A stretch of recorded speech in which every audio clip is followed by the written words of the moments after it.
Seninaras turang si jadi bahan khotbahta ibas minggu Natal si pedua eda nggo ia turken mudramenta enda ibuat ibas Yohanes sada ayat 14 se 18. Yohanes sada ayat 10:4 se 11. Izinkan kami ngogikan caman banta kerina ibas bahasa Indonesia. Ibas bahasa Indonesia ibacakan kami manbanda. Firman itu telah menjadi manusia dan diam di antara kita, dan kita telah melihat kemuliaannya, yaitu kemuliaan yang diberikan kepadanya sebagai anak tunggal Bapa, penuh kasih karunia dan kebenaran. Yohanes memberi kesaksian tentang dia dan berseru katanya, inilah dia yang kumaksudkan ketika aku berkata, kemudian daripadaku akan datang dia yang telah mendahului aku, sebab dia telah ada sebelum aku. Karena dari kepenuhannya kita semua telah menerima kasih karunia demi kasih karunia. Sebab hukum Taurat diberikan oleh Musa, tetapi kasih karunia dan kebenaran datang oleh Yesus Kristus. Tidak seorang pun yang pernah melihat Allah, tetapi anak tunggal Allah yang ada di pangkuan Bapa, dialah yang menyatakannya. Sampai di sini pembacaan kita. Izinkan dulu aku membuka masker ini supaya lebih jelas firman Tuhan yang kita dengar. Dan ini jaraknya memenuhi prokes kok ya. Lebih dari 2 meter. Shalom. Menjuah-juah kita gerina. Selamat Natal. Iya. Pernahkah kamu mengambil waktu untuk merenung? Dan merenungkan pola kita hidup? Pertanyaannya adalah ada 2.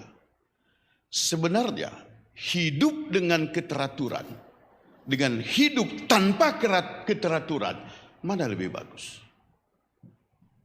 Hidup dengan keteraturan dan hidup tanpa keteraturan, mana lebih bagus? Mana lebih produktif? Mana lebih menunjukkan kemanusiaan kita yang sejati? Karena ada juga orang kita dengar prinsipnya hidup ini mengalir seperti air. Jadi lakukan saja, lakukan saja. Tapi ada juga orang yang selalu hidup di dalam keteraturan. Dan kalau kita renungkan lebih dalam pertanyaan kedua, keteraturan, seandainya kita memilih keteraturan hidup lebih membuat kita produktif di dalam hidup kita, maka keteraturan dalam bidang apa yang paling penting? Keteraturan dalam bidang apa yang paling penting di dalam hidup kita? Ini coba kita renungkan, dan di bagian akhir dari khotbah kita ini, kita harus sudah menemukannya, mana lebih penting hidup teratur, dan kalau kita memilih hidup teratur lebih penting daripada hidup tidak teratur, lalu pertanyaan berikutnya, kalau begitu, dalam hal apa kita paling utama dan paling penting hidup teratur itu? Saudara-saudara yang kekasih, kalau kita kembali kepada firman tadi yang sudah kita baca secara bersama-sama, ini adalah sebuah misteri yang sangat luar biasa. Tapi misteri pun karena sudah terbiasa, itu seolah-olah hanya biasa. Padahal kalau kita renungkan kalimat demi kalimat, memaknai kalimat dan kalimat, ini firman yang barusan kita baca itu penuh dengan informasi, penuh dengan misteri, penuh dengan energi, penuh dengan kekuatan, penuh dengan tuntunan hidup kita selaku orang Kristen. Firman adalah kata. Dalam bahasa Karonya, tema kita kata engkau jadi manusia. Firman atau kata telah berubah dan menemukan wujud menjadi manusia. Dan sebagai manusia, dia sama persis dengan semua manusia dan tinggal di tengah-tengah manusia. Meskipun demikian, dia menjadi manusia yang penuh kemuliaan serta dipenuhi oleh kasih dan karunia. Itu fakta yang pertama yang bisa kita lihat. Yang kedua, Yohanes Pembaptis memberikan kesaksian. Yohanes tadi itu maksudnya Yohanes Pembaptis ya. Di ayat ke-15 tadi dikatakan Yohanes memberi kesaksian. Itu maksudnya Yohanes Pembaptis ya, memberikan kesaksian tentang dia ketika dia mengatakan, kemudian daripadaku akan datang dia yang mendahulukan aku. Akan datang itu kan future. Akan datang itu future, nanti, setelah ini, waktunya itu nanti. Ya, tapi dikatakan di sini bahwa akan datang yang telah mendahului aku. Aku, Yohanes Pembaptis yang berkata, akan datang, tapi sudah ada sebelumnya. Ini kan sesuatu yang mengobok-obok logika kita sebenarnya. Ya, bagaimana yang akan datang itu sebenarnya sudah ada dulu. Yang akan datang itu ya, seharusnya belum ada dulu. Ya, kalau ada seorang gadis misalnya berkata, akan datang nanti pangeranku yang menjadi pacarku. Berarti pada saat itu dia berkata itu, dia belum jelas ini. Belum jelas ini. Akan datang nanti. Akan datang nanti. Tapi Yohanes tadi berkata, akan datang. Kemudian daripadaku akan datang dia yang mendahulukan aku. Ini logika apa yang harus ada dalam pikiran kita sehingga kita mudah mencernanya. Simpan saja dulu. Kemudian yang ketiga, fakta yang ketiga, tujuan dari perubahan firman menjadi manusia itu. Tujuannya adalah apa? Tujuannya supaya dia lebih mudah dipahami, lebih dikenal, lebih gampang dijamah. Dan kita bisa melihat kasih karunia Allah Bapa itu melalui perubahan wujud kata menjadi manusia itu. Dia ada di dunia membawa kasih karunia Tuhan yang sangat luar biasa. Dan diuraikan lagi tadi oleh penulis bahwa ada perbedaan antara Musa dengan dia yang berasal dari firman itu yang menjadi manusia itu. Karena apa? Karena hukum Taurat diberikan manusia, diberikan Musa, tapi kasih karunia dan kebenaran datang oleh Yesus Kristus. Ada sedikit perbedaan peran barangkali. Tetapi Musa dan Yesus itu datang dari Tuhan. Hukum Taurat itu pun datang dari Tuhan. Lalu fakta yang kelima tadi kita lihat bahwa tidak ada seorang pun yang melihat Allah. Tidak ada seorang pun yang melihat dan mampu melihat dan sanggup melihat Allah. Tidak ada seorang pun. Tapi dia yang disebut anak tunggal Allah menyatakannya. Nah, di kalimat menyatakannya di sini adalah menyatakan Allah itu. Jadi manusia, firman yang telah menjadi manusia itu, yang kita sebut Yesus Kristus itu, ada untuk menyatakan kealahan, menyatakan Allah kita itu. Nah, ini pengertian-pengertian dasar, ini informasi-informasi dasar, saudara-saudaraku yang kekasih. Jadi kalau begitu, bagaimana kita mencernanya dan memberikan makna ke dalam hidup kita masing-masing dari pembacaan kita 5 ayat ini tadi? Izinkan kami menguraikannya. Yang pertama begini, kata menjadi manusia, ada proses perubahan. Perubahan selalu mempunyai tujuan. Perubahan selalu memerlukan energi. Selalu memerlukan energi. Jadi ketika kata itu berubah menjadi manusia, ada energi yang sangat besar. Ada energi yang sangat besar. Yang jurusan fisika ini masih ingat ya. Kalau impalku pertua bahwa Mia jurusan fisika dia itu dulu. Ya. IPA. Itu kalau ada inti atom, maka ada elektron yang mengelilingi inti atom itu. Dan kalau dia ini berubah orbit, maka dia memerlukan energi. Nah, ini dia. Kalau ada seorang permata berubah menjadi mamre, ini memerlukan energi. Bukan banyak hal ini. Seseorang yang anak prana bagi hosana, berubah menjadi perbapaan kali, ini butuh energi yang banyak ini. Butuh energi yang banyak. Kalau tidak, nggak bisa berubah. Nggak bisa berubah. Jadi ketika firman itu berubah menjadi manusia, ini membutuhkan energi. Dan firman itulah firman yang menciptakan segala sesuatu. Allah berfirman, jadilah terang. Firman itulah yang berubah menjadi manusia.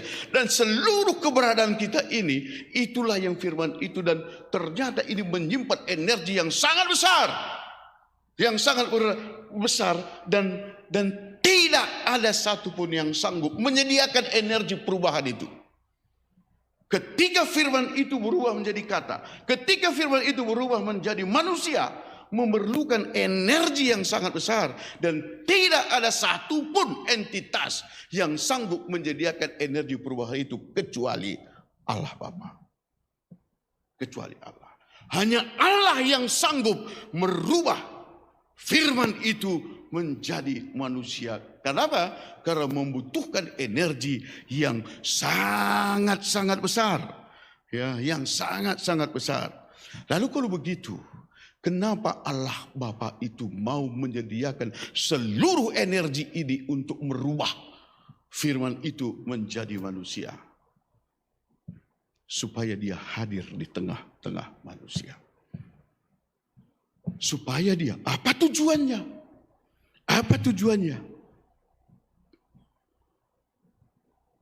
Supaya dia hadir dan menyatakan kemuliaan Allah itu.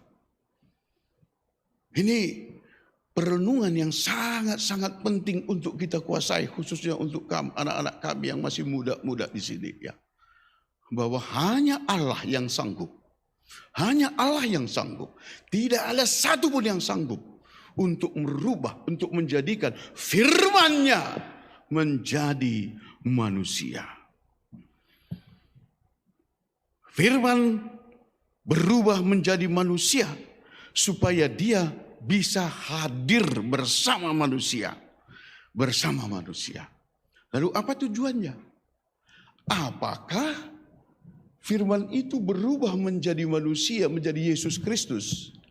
Itu adalah demonstrasi kekuasaan Allah.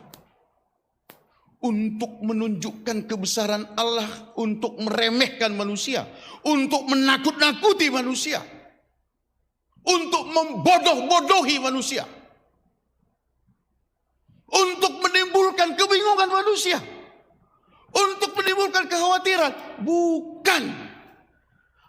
Allah menjadikan firman itu menjadi manusia, bukan demonstrasi aku ini Allah. Bukan. Tapi tujuannya adalah supaya manusia ini bisa mengenal Dia dan melihat kemuliaan Allah itu. Untuk menyatakan kasih karunia Allah. Jadi kasih. Proses perubahan firman menjadi manusia itu adalah supaya terungkap kasih karunia yang sangat besar itu. Yang sangat besar itu. Kelak setelah dia lahir dan di dalam seluruh pelayanannya, tidak ada sedetik pun Tuhan kita Yesus itu yang tidak menyatakan kasih karunia Allah. Siapapun yang dia sapa, siapapun yang dia dekati, siapapun yang dia jamah, siapapun teman dia berdialog, perempuan Kanaan misalnya, wanita Samaria misalnya, mendapatkan kedamaian, mendapatkan kepastian akan kasih karunia Allah itu. Jadi bukan demonstrasi kekuasaan Allah, tetapi adalah untuk menyatakan kasih Allah. Dia adalah manusia yang berasal dari kata atau firman. Maka dialah kata-kata itu, dialah firman itu. Mana lebih dulu ada, firman atau manusia? Mana lebih dulu ada, firman atau manusia? Kembali ingat Kejadian pasal 1. Mana manusia diciptakan pada hari yang ke-6. Tetapi sejak pertama firman itu ada. Ini yang dimaksud oleh Yohanes Pembaptis. Bahwa firman itu duluan ada. Karena firman itu adalah dia.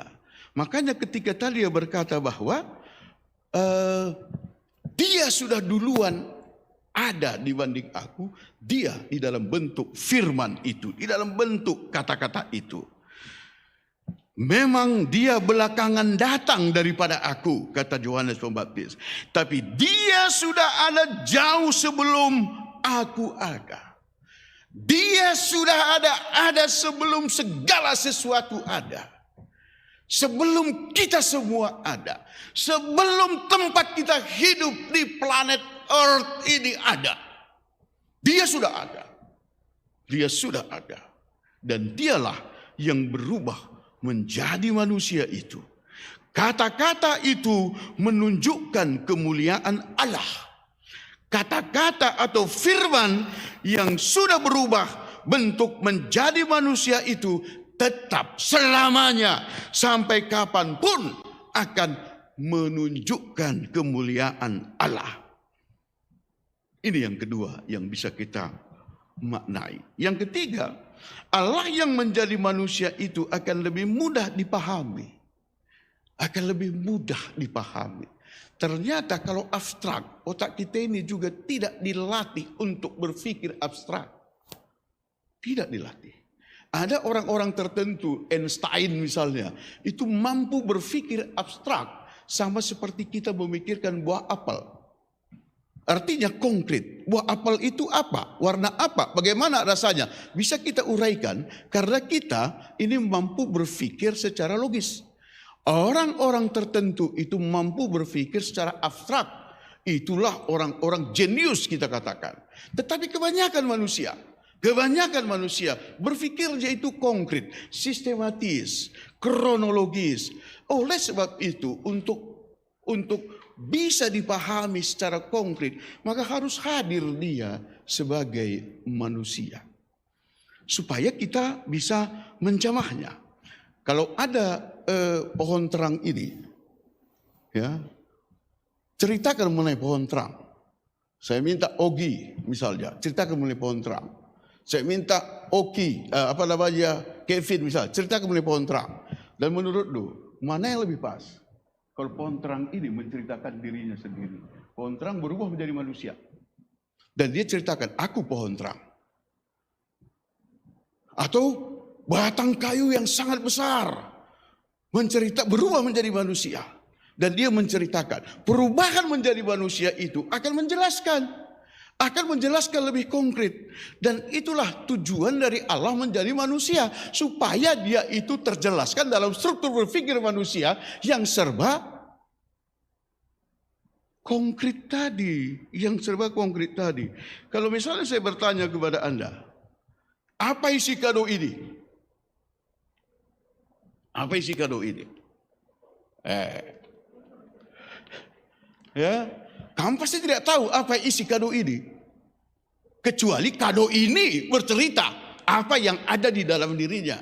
Atau si pembuat kado ini bercerita di dalamnya, saya membuat kado ini begini. Nih, jelas. Tapi kalau tidak, kamu hanya meraba-raba. Dan begitulah Allah itu menjadikan dirinya manusia supaya dia bisa menjelaskan dia Allah yang bagaimana. Dia Allah yang tujuannya apa. Dan dia Allah yang bagaimana berperan dalam kehidupan dunia ini dan di dalam seluruh kehidupan manusia. Dan ya, berubah firman itu menjadi manusia, itu gagasan Allah, bukan pikiran manusia. Itulah sebabnya kalau perubahan firman menjadi Tuhan itu, menjadi manusia itu difikirkan oleh manusia, yang enggak mungkin. Itu sama seperti kamu berusaha berpikir dari luar tentang kado ini. Dan enggak mungkin jelas. Sampai kapanpun enggak mungkin jelas. Apalagi kalau kita berdebat. Labo mungkin dah lid isina. Kui dah kalandai. Isir maju. Lid. Kui dah selipkan pertua sen na 50,000 bas. berdebat kita. Berdebat kita. Jadi semua orang yang berusaha untuk memahami Yesus Kristus dengan memakai pikirannya sendiri tidak akan bertemu apa-apa. Hanya bertemu perbuatan. Hanya bertemu perbuatan. Tetapi kalau dia memahami mengapa Allah menjadikan dirinya manusia di dalam Yesus Kristus, itu menjadi jelas. Itu yang menjadi jelas. Allah itu di bagian terakhir tadi tak mungkin dilihat manusia. Tak mungkin dilihat manusia. Sama seperti virus melihat manusia. Mungkinkah virus melihat dan mendefinisikan manusia? Nggak usah virus deh. Burung pipit. Burung pipit melihat manusia dan dia lihat dia akan bersemiring dengan bajunya. Maka dia berkata, maka manusia itu adalah semua wanita yang berbaju batik. Dan dia lihat juga burung pipit itu pendeta kita, maka semua manusia itu adalah perempuan yang berambut panjang dan berpakai baju merah. Itu hari ini. Ya enggak jelas.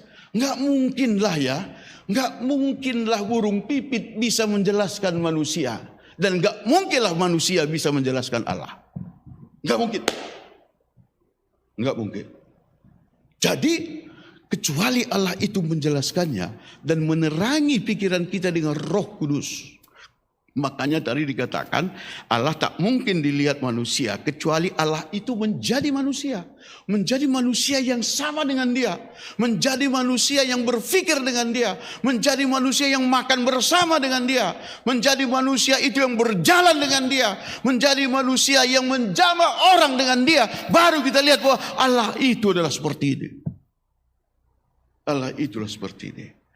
Jadi kalau ada orang-orang yang belum pernah berjalan bersama dengan Allah, berjalan bersama dengan Yesus Kristus dan menjelaskan Yesus Kristus itu, enggak mungkin. Enggak mungkin. Enggak mungkin. Enggak mungkin. Dan Allah yang telah menjadi manusia itu tentu saja menjadi informasi mengenai Allah itu sendiri. Menjadi informasi. Itulah sebabnya sebuah pernyataan Tuhan Yesus kita itu, siapa yang sudah melihat aku, dia sudah melihat Allah Bapa itu. Siapa yang sudah melihat Tuhan Yesus, dia sudah melihat Allah itu. Enggak usahlah bertujuan untuk melihat Allah. Karena enggak mungkin. Yang mungkin itulah melihat Tuhan Yesus. Nah, melihat Tuhan Yesus, wajah Tuhan Yesus. Siapa itu wajah Tuhan Yesus? Ini ada dua di sini. Wajah Tuhan Yesus atau wajah Tuhan Yesus dalam lukisan. Itu beda loh ya. Itu beda. Yang kita lihat gambar-gambar Tuhan Yesus saat ini, apakah itu persis gambar Tuhan Yesus? Ya enggak juga. Itu lukisan dari orang yang mendefinisikan Tuhan Yesus itu. Jadi bagaimana cara kita melihat wajah Tuhan Yesus? Melihat wajah Tuhan Yesus. Lah, udah dibilang duluan. Berbahagialah orang yang karena melihat aku, dia percaya. Tetapi lebih berbahagia yang tidak melihat aku pun tapi percaya. Kalau begitu, melihat wajah Tuhan Yesus, percaya kepada Tuhan Yesus. Percaya kepada Tuhan Yesus. Begitulah caranya. Jadi, karakter Allah dan karakter Yesus sama persis. Karena Yesus pada awalnya bersama-sama dengan Allah sebagai firman Allah. Melihat Yesus tentu saja melihat Allah. Kalau ingin melihat Allah, itu adalah dengan melihat Yesus. Dan kalau kamu rindu sekali, maka bilang aja. Karena dia kata. Bilang aja, hai Tuhan Yesus, aku ingin melihat Engkau dan merasakan bagaimana enaknya dengan Engkau. Doakan itu, maka dia akan datang menjamah kamu. Yakinlah itu. Nah, jadi ini beberapa pemaknaan terhadap apa yang sudah kita baca tadi. Saudara-saudara yang kekasih, baik kami yang hadir di gereja dan juga kami semuanya yang ikut merayakan Natal dari ibadah ini dari rumah ataupun dari Kuta Kemulihan. Nah, tadi pertua kita, ketua runggun kita, pertua Pak Iren tadi sudah ber-WA kami sudah sampai di Medan. Dan kami tadi berangkat jam 5 pagi katanya. Jadi pas tadi jam 8.41 aku buka WA, dia sampaikan bahwa dia sudah sampai dan semua saudara-saudara kami yang pulang kampung, ada beberapa orang pertua kita yang pulang kampung. Ya, ini juga kita yakin saat ini kita bersama-sama pasti mengikuti ibadah kita ini dari tempat dulu, sampaikan salam kepada keluarga dan tetap kita bersatu di dalam nama Yesus Tuhan kita. Yang terakhir, apa yang harus kita terapkan di dalam diri kita terhadap firman yang sudah kita pahami tadi? Apa alasan dan tujuan kata itu berubah menjadi manusia?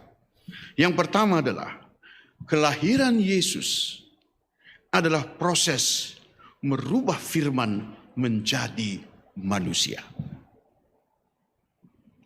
Yesus adalah kata yang telah menjadi manusia. Kata engkau jadi manusia. Yesus adalah kasih karunia, kasih setia Allah kepada manusia. Menerima Yesus adalah menerima kata itu. Menerima Yesus adalah menerima firman itu, bahwa kata-kata itulah Allah. Menerima Yesus adalah menerima Allah. Menerima Allah adalah menerima firman-Nya di dalam hidup kita. Menjadi serupa dengan Yesus artinya menerima Yesus, menerima firman dalam tubuh kita. Menjadi serupa dengan Yesus dalam menunjukkan kasih karunia Allah menjadi mudah kalau kita hidup dipenuhi oleh firman Tuhan. Maksudnya begini, manusia yang dipenuhi belas kasihan di dalam dirinya adalah manusia yang dipenuhi oleh Yesus. Jadi manusia yang dipenuhi oleh belas kasihan di dalam dirinya adalah manusia yang dipenuhi oleh Yesus. Maksudnya apa ini? Maksudnya begini, kalau manusia itu sudah dipenuhi oleh Yesus, oleh firman-Nya, maka dari dirinya, dari hidupnya, itu akan terpancar kasih karunia Tuhan. Kalau dalam diri manusia itu masih banyak rasa marah, masih banyak rasa kecewa, masih dilingkupi rasa takut, masih dilingkupi kekhawatiran, kewaswasan, menjadi safety player, rasa aman, kata pendeta kita tanggal 24 kemarin. Berarti dalam dirinya belum banyak firman itu. Belum banyak firman itu. Belum banyak firman itu. Kenapa banyak sekali selebriti kita itu mudah sekali dia merubah imannya. Mudah sekali dia menjadi mualaf. Karena memang dalam dirinya belum banyak firman itu. Belum banyak firman itu. Jadi anak-anak kami, kepada anak-anak kami semuanya yang masih muda ini,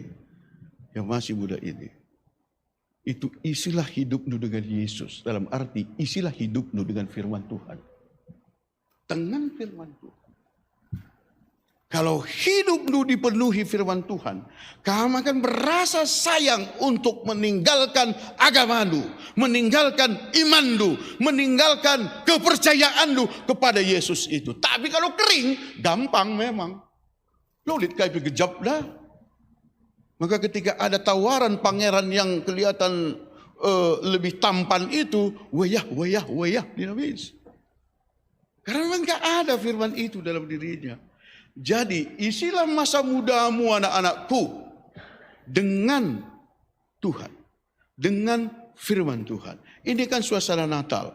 Sering sekali dalam ucapan-ucapan Natal, ribuan ucapan Natal, apalagi dengan masa informasi WA, Instagram, Twitter yang sangat luar biasa ini. Sering kita dengar, semoga tubuhlah Yesus bas pusuhta skala-skala. Gitu kan? Ini bahasa karonya. Supaya tumbuhlah, lahirlah Yesus itu dalam dirimu. Apa maksudnya itu? Apa maksudnya tubuhlah Yesus dalam pusuh? Tubuhlah Yesus dalam pusuh itu artinya masuklah ke firman kita ini. Masuklah ke dalam tubuh kita ini firman Tuhan itu. Masuklah ke dalam tubuh kita ini firman firman Tuhan itu. Tubuhlah Kristus ibas pusuhnu. Tubuhlah Kristus dalam hatimu, maksudnya kita harus mengisi firman Tuhan ke dalam tubuh kita. Menghayati Natal dan menyongsong kehidupan dengan lebih pasti dan gemilang, kita lakukan dengan mengisi tubuh kita dengan firman Tuhan.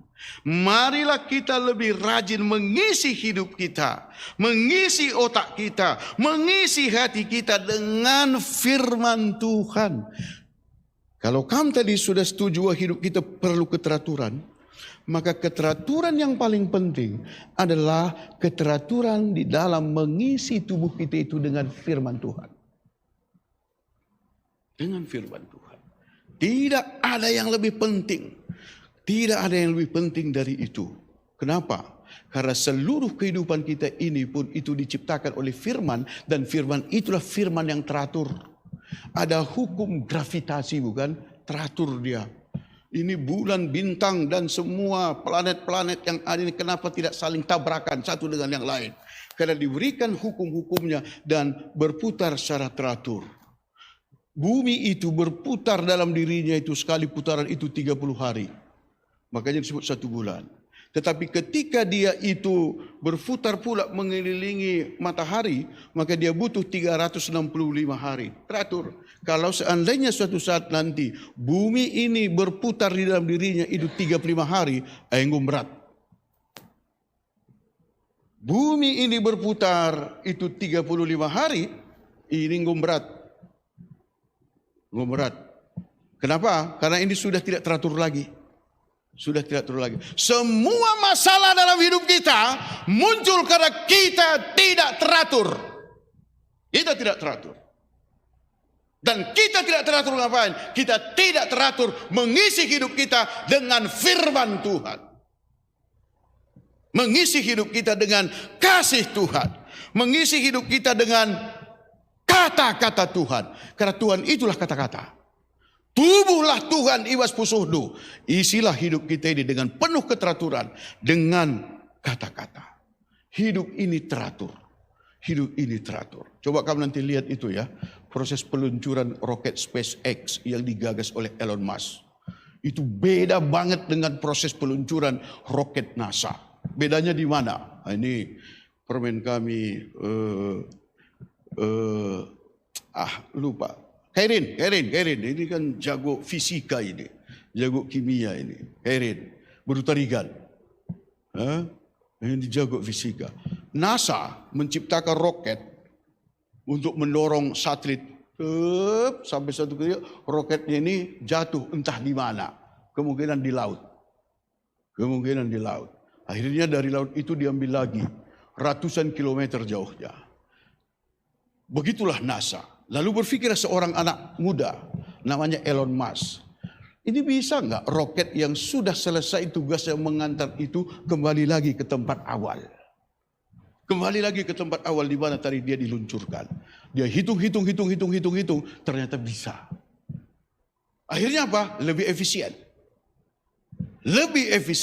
Roket itu setelah dia selesai tugas meluncurkan satelit itu, pesawat luar angkasa itu, maka dia bisa kembali lagi, dihitung itu persis tepat, efisien. Jadi hidup kita saudara seorang, hidup kita anak-anakku, hidup kita saudara-saudaraku akan lebih produktif, akan lebih efektif kalau kita mengisinya dengan firman Tuhan secara teratur. Secara teratur. Bukan asal-asalan. Bukan saat teduh misalnya. Itu harus dilakukan dengan teratur. Baca firman di keluarga dilakukan dengan teratur. Semua masalah kekhawatiran, ketakutan kita itu muncul karena kita tidak teratur mengisi hidup kita dengan firman itu. Tahun 2022 sebentar lagi kita masuki. Banyak yang was-was dan sebagainya. Tetapi ini rahasia aja. Isilah hidupmu dengan teratur, dengan firman Tuhan. Maka tahun 2022, 2023, terus sampai kapanpun, itu tidak akan menimbulkan kekhawatiran. Kenapa? Karena hidup kita sudah dipenuhi oleh kemuliaan Allah. Hidup kita menggambarkan kasih karunia Allah. Jadikanlah hidupmu, jadikanlah hidupku, jadikanlah hidup kita semua menjadi sumber kasih karunia Allah. Dengan terlebih dahulu mengisi firman-Nya ke dalam hidup kita secara teratur. Selamat Natal. Tubuhlah Tuhan Yesus ibas pusuh tas skala-skala. Tubuhlah Tuhan Yesus tubuhlah firman Tuhan itu. Isilah hidup kita dengan firman Tuhan itu. Isilah. Dan sudah dibuat begitu bagusnya, begitu sederhananya firman Tuhan itu. Ada ayat-ayatnya, ada pasal-pasalnya.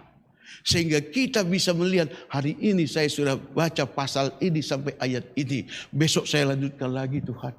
Tapi jangan baca firman Tuhan dengan sisa-sisa waktu dulu. Akhirnya belum selesai pun dibaca, ngumedem. Tidak sebagai. Tapi ciptakan keteraturan, ciptakan disiplin untuk membaca, merenungkan firman Tuhan. Maka Tuhan itu hadir bersama-sama kita. Tuhan itu menjadi manusia yang hidup di dalam diri kita.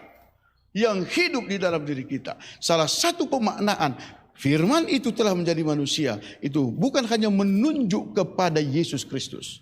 Tapi juga menunjuk kepada setiap manusia yang mau Tuhan itu berkuasa dalam dirinya. Dengan mengisi hidupnya dengan firman Tuhan. Kulihat Allah di wajahmu. Itu artinya di wajah teman kita itu ada Allah. Dan itu akan terjadi kalau dia mengisi hidupnya dengan firman Tuhan. Gak ada yang lebih penting dalam hidup ini teman-teman.